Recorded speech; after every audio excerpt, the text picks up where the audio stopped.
Hello, and welcome to our first episode of Session Share, the Coaches Podcast. My name is Craig Birtwistle, and I'm delighted to have an amazing first guest. A guy I've followed for many years on Twitter, not in public, so don't get scared.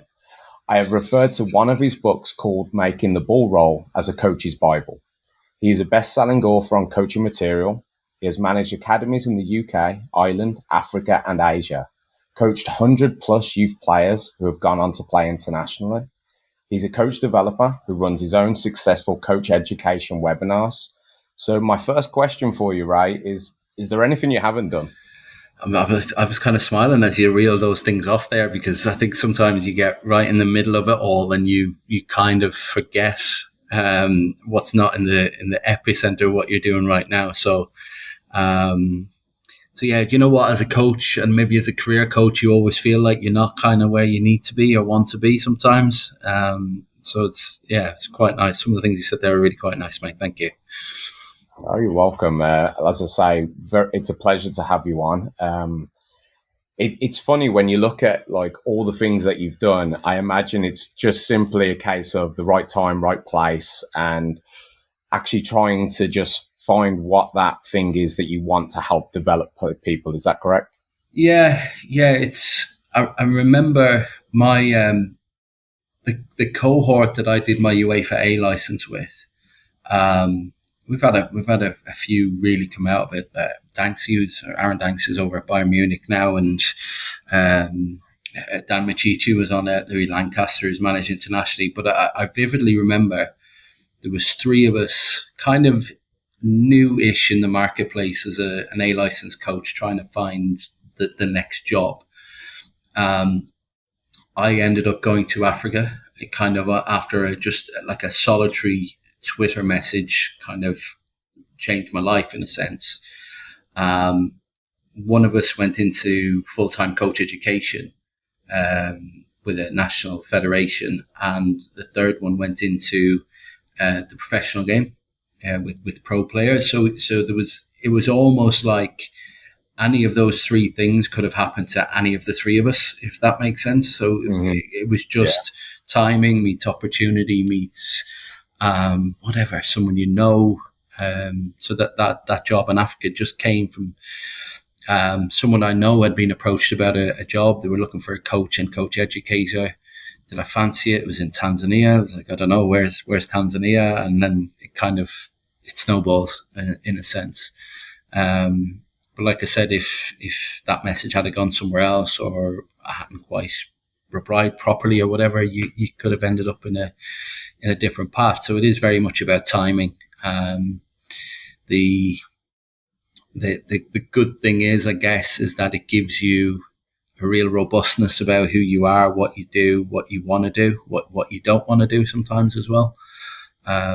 Sometimes you feel when those moments come along, you think, oh, I best take it or else it won't come around again. Or sometimes you think, well, that's, a bad play or whatever. So, the whole lot's been, when you look back on it, it feels like a bit of a whirlwind, to be fair. But that's coaching, in all honesty, as a career for sure.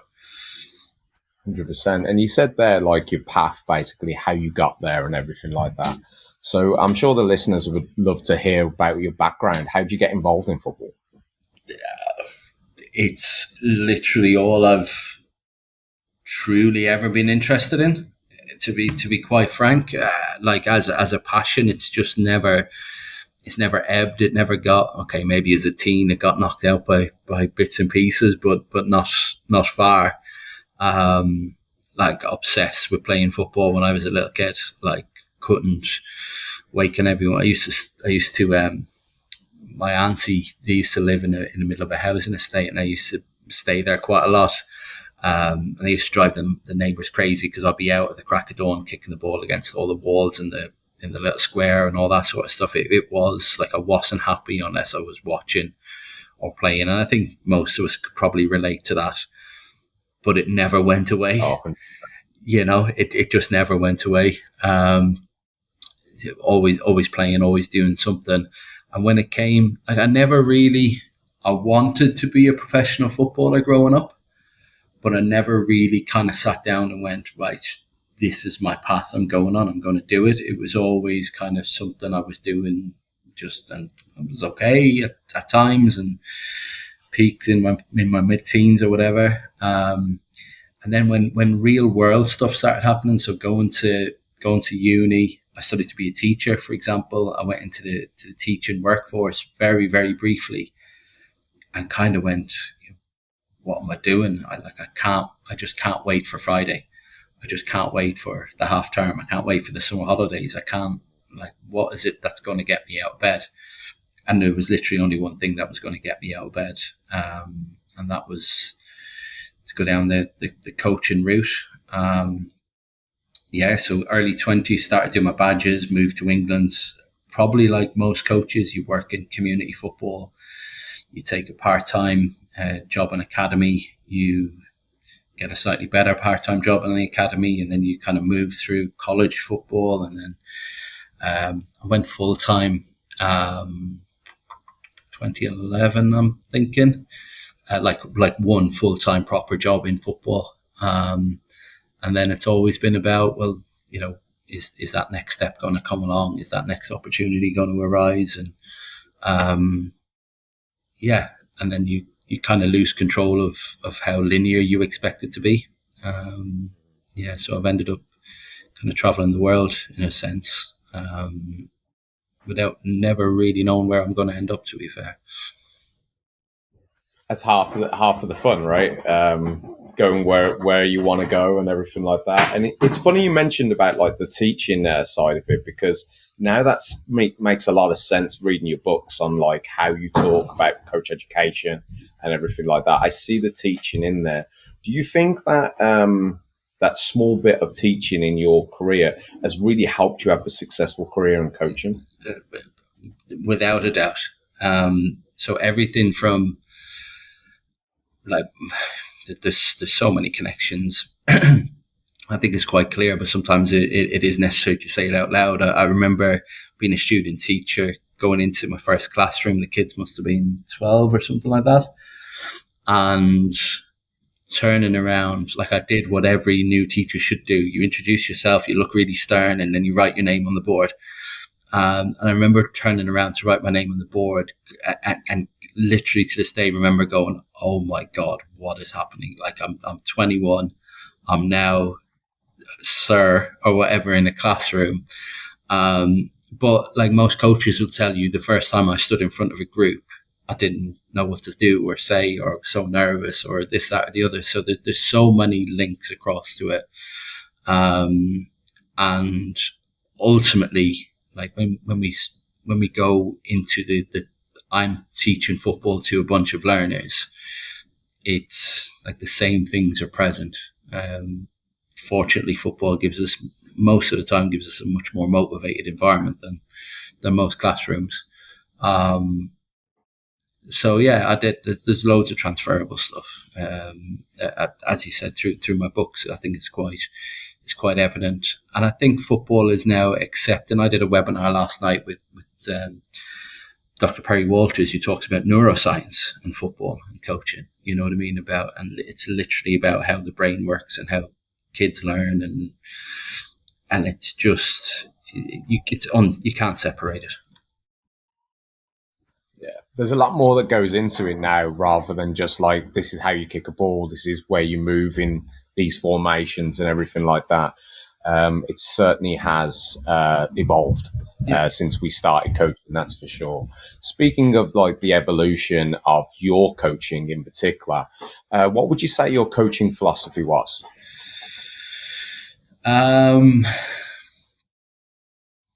I know you're kind of encouraged to kind of get this answer on a post-it note, kind of really clean. When someone asks you, when you do all your badges, it's kind of like task one, stuff like that. And I suppose it often depends on what we're talking about. Like if it's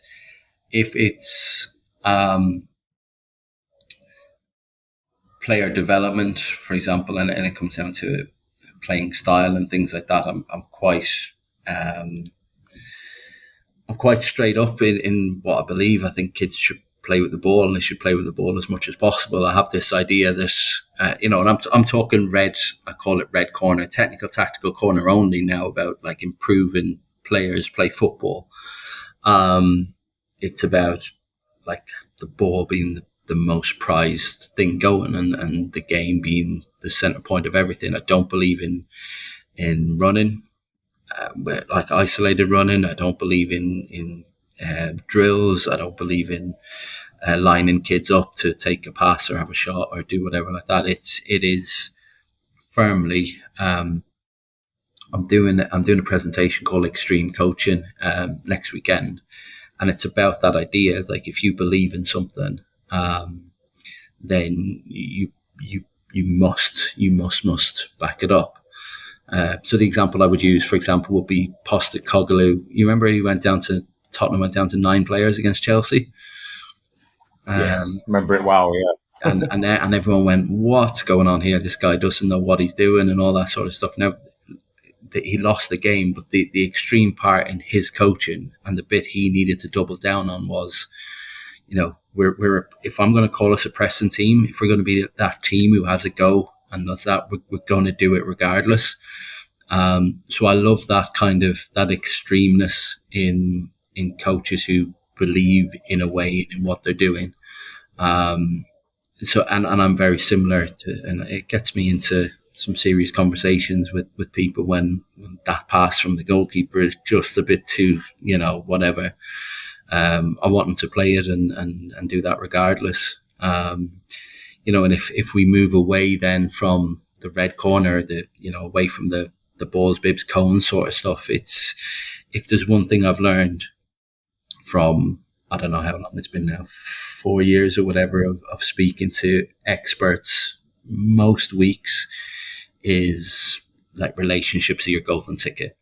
That's like, it's amazing, Craig, how often that word comes up. And I'm not talking about, the guy coaching the 5-year-olds and giving them high fives and making them feel safe and tying shoelaces. I'm talking like Per Mertesacker. Like that was Per Mertesacker's thing. Like academy manager at Arsenal, World Cup winner. He was like, "No, Ray, it's everything is relationships." And you kind of go, "Well, I feel like I know that, but have I really gone down that rabbit hole?" Um, so yeah, It's and good look, to be reminded. yeah. And then around myself, it's just like just being a little bit better as much as you can, and I always had a bit of a thirst for knowledge and the next bit, and it's just kind of snowballed. I absolutely love that. I really do. We're going to be back shortly after a brief message from our Zencaster sponsor. Do you have a story to tell that the world needs to hear? Have you struggled with reaching new audiences who are engaged with your story? It might be time for you to start a podcast. Let me tell you about a platform we use here at Session Share. Zencaster makes it super easy to produce a high quality broadcast with 4K video recording from your phone and AI editing that automatically removes ums, ahs, you knows, and 22 other speech patterns. Zencaster makes it super easy to produce a podcast that sounds great. Ready to tell your story? Check out the link in the show description to learn more about Zencaster. Welcome back, and we're going to delve a little deeper on youth sports. We have Ray Power here, and Ray, what do you feel is the biggest problem with youth sports at the moment? And I suppose this answer, I don't want it to make it seem like it's full of problems, but I don't. I have this kind of bit of a mental block when it comes to what's the one thing, or what are the three things, or the list of five. I get asked stuff like that a lot. What are the 5 things that kids should do to be whatever? And you're like, well, like, what if there's 6? What if there's 4? What if there's an endless amount, or whatever? So, look, I work in coaches from a lot of different environments. I would think if I was to ask them what they think the biggest problem in sports is, they would say the majority of youth coaches would probably talk about parents, and the outside influence of parents, which is, I know I'm a parent myself, and it's I see both sides of it and all that sort of stuff, but I think that's what most coaches would say. I kind of, maybe there's a way of tying all these kind of things together. I believe that if we could have good coaches who are trying to better themselves with good football sport parents who are trying to better themselves and their understanding of what's going on, then you automatically get players who get better at what they're doing, or you would like to think the environment, as much as possible, helps them get better at what they're doing. Um, and it almost, it does pain, it genuinely pains me actually when, um, my previous job, Monday morning was probably always um, dealing with something from the weekend, something that had gone on. So my previous job at Boston was kind of multifaceted, and certainly the Monday morning part was what parents stepped out of line, what coach was an idiot and got himself sent off, or was swearing at the kids, or what you know what ref didn't show up, and the ref made a balls of everything, and there's a complaint gone in and all that sort of stuff. And you look at this sort of thing and you're like, to the coach losing their head on a Saturday at a foundation phase game, or a parent losing their head in a moment, you think it's the most special moment of the week and it's the most dramatic thing to happen. It's not. You're just piling stuff on top of stuff. And I use the word stuff instead of another S letter word. Exactly. If I don't know if I'm allowed to swear, but I won't. I'll sideswipe that one. No, but you understand where I'm coming from. It's the misplaced emotion in and around the game, which I think just stresses everyone out. And I'd really struggle. Me and my wife have had conversations about this. We've two older girls who played a bit of sport, but it wasn't for them. We've two younger boys that are kind of looking at it. They're still in the little soccer school environment, so it's pretty sterile or whatever. But in not too long, it's all of a sudden catapulted into quite stressful environments, and it kind of embarrasses me as a ambassador for the game, if that makes sense. So if Totally. everyone could chill out, that'd be really helpful in youth sport. I agree. I've got to the habit now of when I coach, let's say, for example, I have a good game at the weekend and I see something I've developed with the players, or we got a good result or something along those. I try my best now to turn the phone off as soon as I get home. And the main reason for that is because I've done all week to get to this point where I've developed the players, I've developed the team, and I've got them there. And then I don't know if it's something inside me, for example, but I can have 100 things go positively for me. I get that one negative email and it spoils the rest of my weekend. Yeah, So I 100% agree with you. I will try and ignore that for at least till Monday morning. yeah, and you're right too. And we had a rule. To be fair, we had a rule where parents couldn't um, approach coaches the day of, unless there was something serious, right, or it was something helpful or whatever, but not I'm waiting in the car park to talk to him about my kid playing left back, or he got 25 minutes instead of 30 minutes or whatever it was. It was like, if you can leave it till Monday, if it's still a problem on Monday, reach out in the right way. And it was just to take the emotion out of it, because I'm pretty sure before mobile phones, it was really, really helpful, because by the time Monday comes around, it's probably not as important as you thought it was right at that moment. And you can have a decent conversation and have a decent conversation with people. And I've not had to work in when you're working with, we don't use the word elite young players, but when we're like selected young players, academy players, or whatever you want to call them, especially abroad, actually, especially in some developing countries where I've worked, you get a very kind of light touch from parents. They want to make sure the kids are all right, and then over to you, coach. Like you know best. So I've been fortunate that I've hadn't have to duck and dive like you would. Like, even consider turning my phone off after a game. I think that's quite shameful, to be fair, and not of you, but of the cohort that you're with. And Craig's taking my kid to play football at the weekend. Without Craig, well, we might be in trouble here. So I'm going to unload because of whatever. I just think is really, I don't think it happens at swim meets or athletics clubs. Yeah, maybe not. But yeah, so that's, I suppose, if there is the biggest problem, it's probably that environment that seems to be accepted in youth football. It's just what happens at football, and I think it's wrong. And it's a tough one as well because there's no immediate solution for that. Because at the end of the day, I'm a coach. I can't tell anyone. I can't tell you. I can't tell anyone else how to parent their children. It's just not right.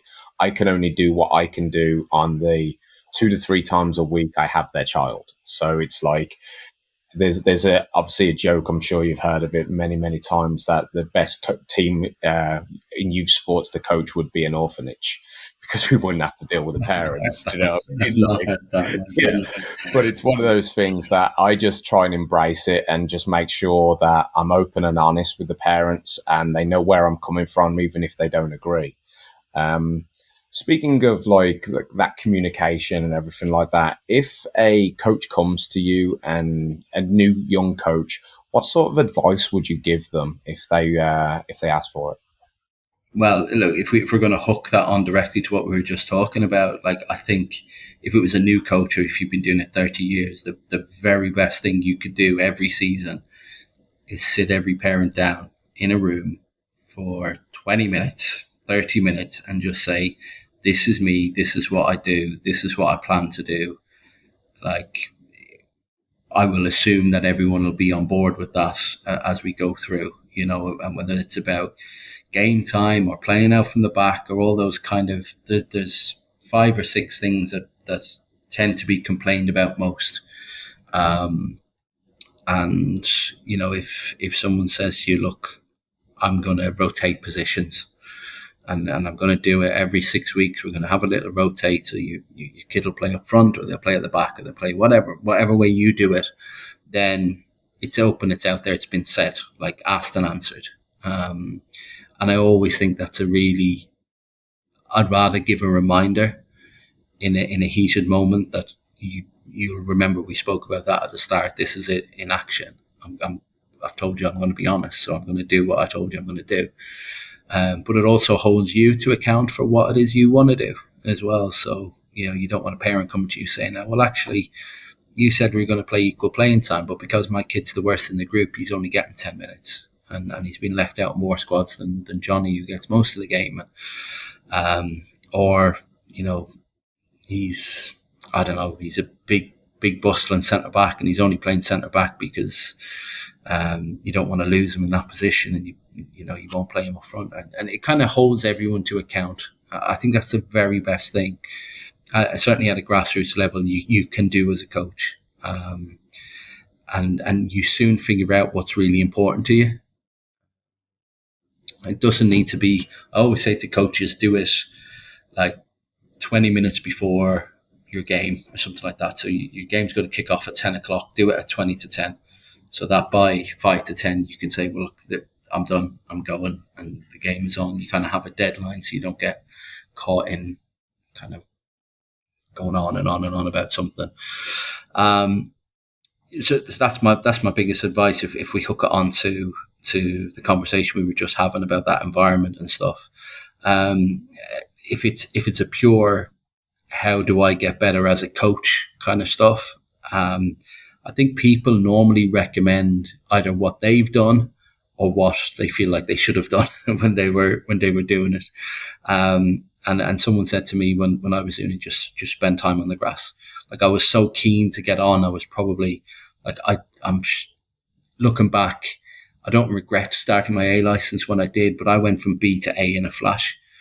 And at the time there was 2 parts. You did A part 1, and then you went back. It was minimum a year to do part 2. So it was kind of like, well, if I get part 1 done, I can, you know what I mean? I'm sort of poised or whatever. But spending time on the grass, like spending time with players, reading a book and getting that little light bulb in your head about whatever that tactic or that phrase or that psychology thing or whatever it happens to be, yeah, and just test driving it, because that trial and error is massive. 100%. It's got to be a case of just trying to find different ways to educate yourself all over, whether it's spending an extra hour to watch the coach after you, whether it's picking up a book, listening to a podcast, all these different things. We're all just trying to find that extra 10% to improve, aren't we? There was when I was, well, what year would it have been? 2009, 2010 or something like that. Might be slightly wrong, but not that long ago. And I remember the boss of the club where I was pulled out this big session plan book, like printed off the thing. He's like, "Oh, this was from X Academy, like a high level academy," and it was like gold dust. It was, oh my god, this is like straight from the horse's mouth kind of thing. And that document I have on PDF with 1,000 more about, the scout report from Andre Villas-Boas under Mourinho, and this book and that book and this resource and that resource. Like, you don't have to go far to get yourself a degree probably in coaching football, kind of informally. There's a course for everything, there's a podcast for everything, there's a webinar for everything.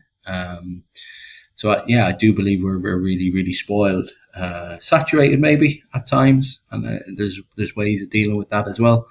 But yeah, I think there's some real opportunity out there just to get better, just to move the needle every time you're capable of. And as you said earlier as well, when you have a passion for something, it doesn't feel like work then, does it? It's just, you enjoy every opportunity you get to learn. Yeah, totally. And we talk about podcasts, but Stephen Bartlett was speaking about that on a podcast he had with someone recently about just that, that he loves what he does and he can't sit still. He can't not do what he does, but it doesn't hurt him. It's hard work isn't hard for him because he's entrenched in it.